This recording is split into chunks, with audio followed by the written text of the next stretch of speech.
announcements. My only announcement is that next week we are going to be doing our Thanksgiving celebration. So bring a dish. Sister Karen is in New York this weekend, but she makes a turkey. So bring some food, bring your favorite dish, bring something that you like to eat.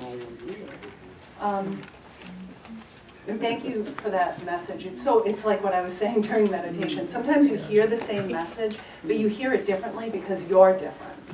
You're in a different circumstance. And my circumstance is I follow the news, I follow politics, and I tend to keep a pretty even keel. But after I had the high of voting, I was so excited, I kind of crashed later in the week.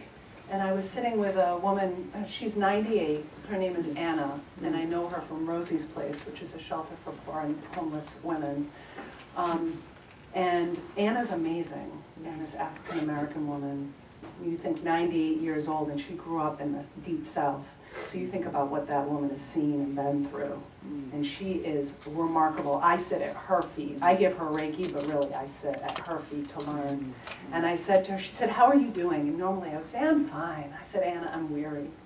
She looked at me and she said, "Oh no, absolutely not." She said, "You get up." And she started singing me a Negro spiritual in Rosie's Place. And she near brought me to tears. And part of the refrain was "Get up and march." And part of me says, I'll give this as an example, the bathroom bill, which we'll call it the bathroom bill. And I saw signs, especially in the neighboring town, "Vote no on 3." And there was a picture, a little stick figure of somebody peering over the bathroom stall. And I got so enraged. I mean, it's not often I get that mad. I wanted to take my car and go run over those signs. I was mad. The day of the vote, I saw a woman standing in a school holding up that sign as the parents were picking up their students. And part of me wanted to swing that SUV in and yell at her and say, "How dare you? Who do you think you are?" And yet there are people that I know that voted against that bill. And they would say, "Well, it doesn't matter because your chromosomes are your chromosomes."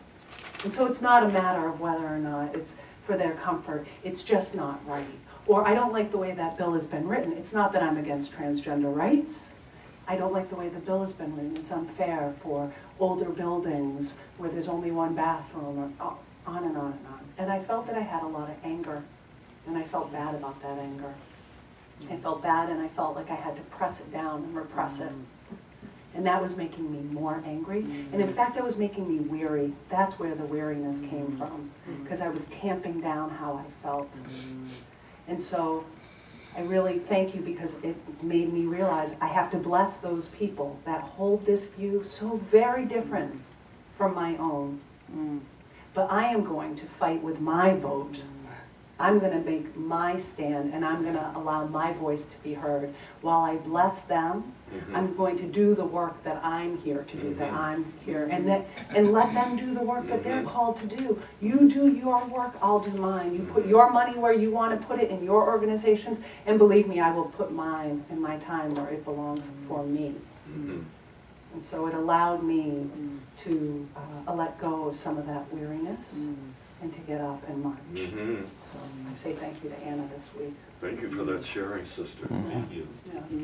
Yeah. Are there any other announcements?